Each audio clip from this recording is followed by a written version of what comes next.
Je suis Justine Berlivet.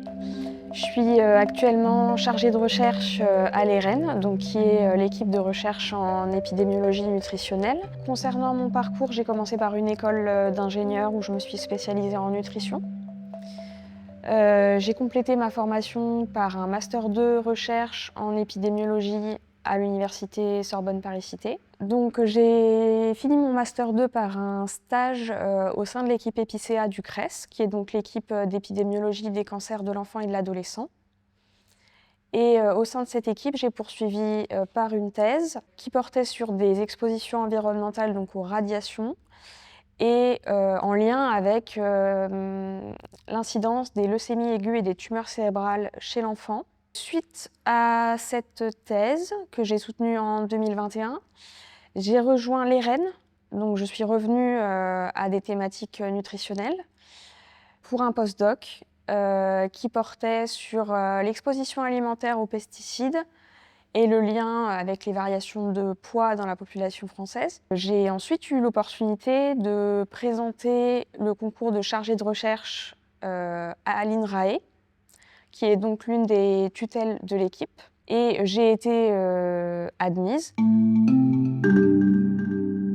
Je travaille sur les effets sur la santé de la végétalisation des régimes.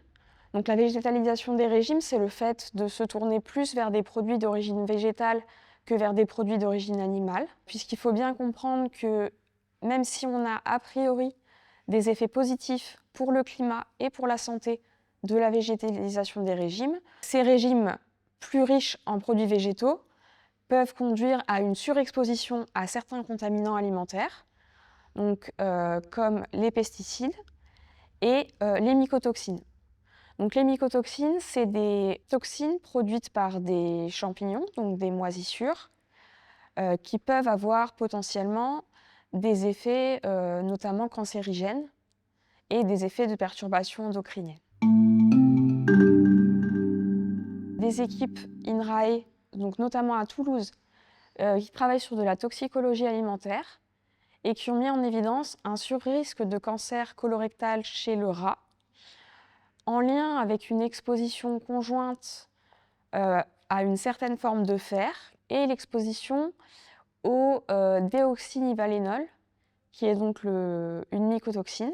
Donc nous avons été à l'EREN, en quelque sorte mandatés par l'équipe de toxicologie alimentaire de Toulouse pour effectuer des recherches chez l'homme au sein de notre cohorte. J'aime particulièrement mon travail parce qu'il me permet donc de développer des thématiques de recherche en commençant par des recherches bibliographiques, puis en travaillant sur les méthodes d'analyse statistique, et enfin, après l'obtention des résultats, donc l'interprétation de ces résultats et la rédaction des articles scientifiques. Donc c'est vraiment un process qu'on suit de A à Z au cours de nos projets. J'aime particulièrement le fait que je continue à apprendre en fait tous les jours, même si je ne suis plus actuellement étudiante. On peut dire qu'au quotidien, j'apprends, je me forme, etc.